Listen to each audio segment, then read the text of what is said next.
over the country.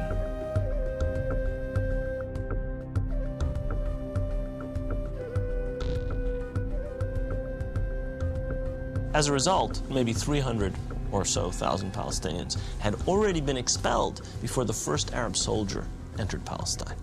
Some of the neighboring Arab armies finally intervened after May 15, 1948, when Israel officially announced its statehood. Although there was a lot of war rhetoric on the Arab side, very few soldiers, Arab soldiers, were sent into the battlefield. And actually, for most parts of the war, there was superiority on the side of the Israeli army.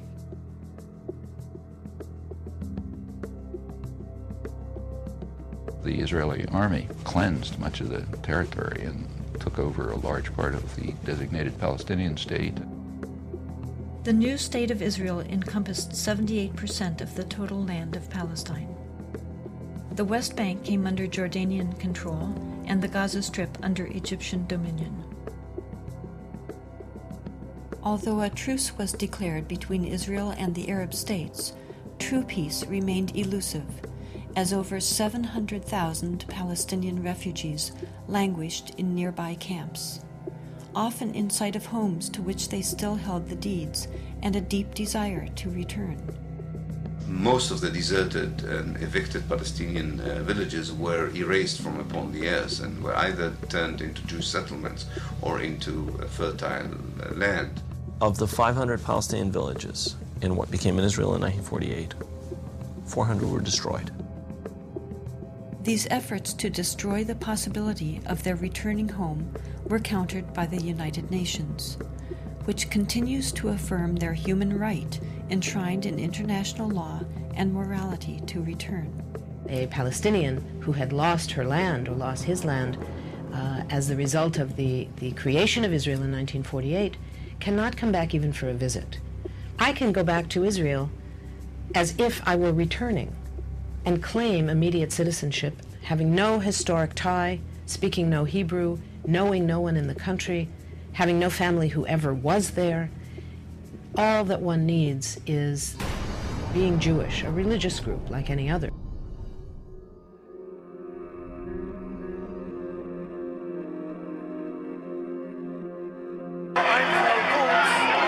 I'm a witness. I know the Arabs are very good. No problem till the Zionist movement start.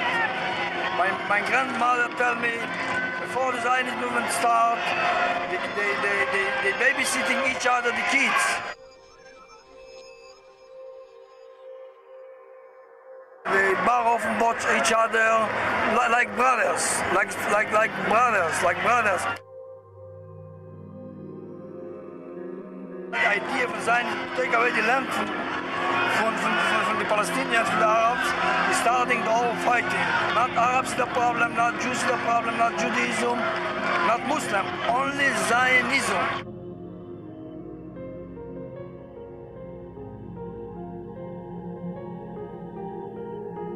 The events of 1948 were a defining moment for the Middle East, and from that point onward created instability throughout the region. Violent tensions continued and led to another war in 1967.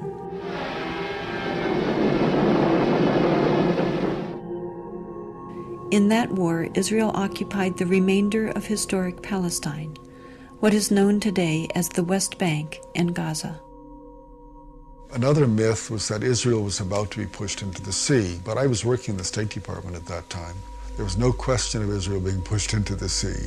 The question was just the rapidity and the totalness of the Israeli victory, and the victory was crushing.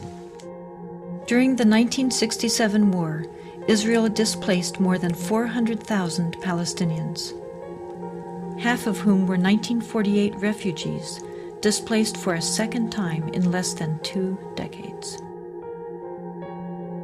It became clear that the world was not going to address their plight.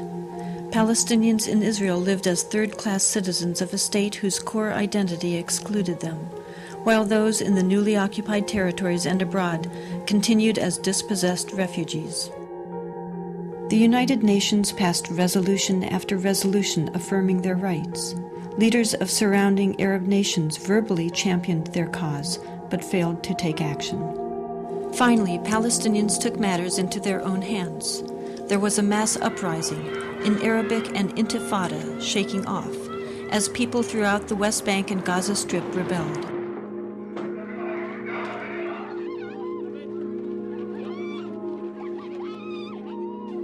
The Israeli government adopted a strategy, in the words of Defense Minister Itzhak Rabin, of might, power, and beatings, which became known as the break the bones strategy.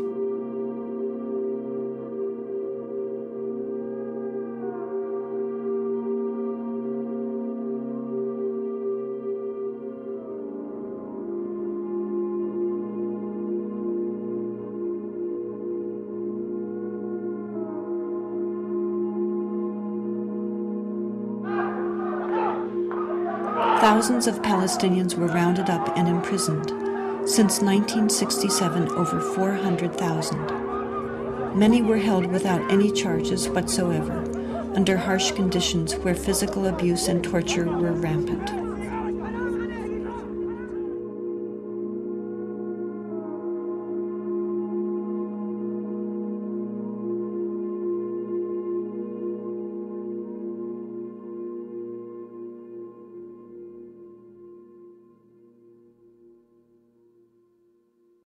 Today, we bear witness to an extraordinary act in one of history's defining dramas. The Oslo process begins officially with the handshake on the White House lawn.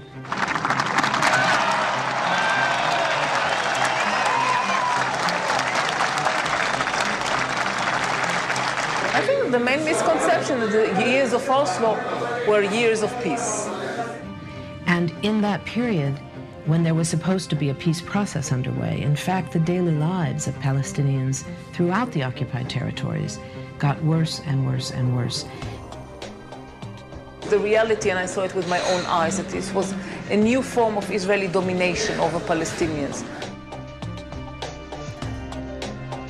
Economic and social rights, which are rights to health, education, work, etc. These areas are the areas that declined the worst for the majority of Palestinians, almost all Palestinians.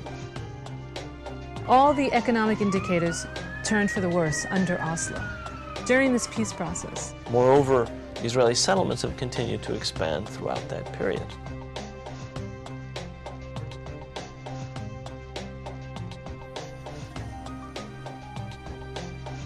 At the same time that Israeli control was expanding, the Palestinian Authority was given the trappings of power over the shrinking and non-contiguous Palestinian land, being held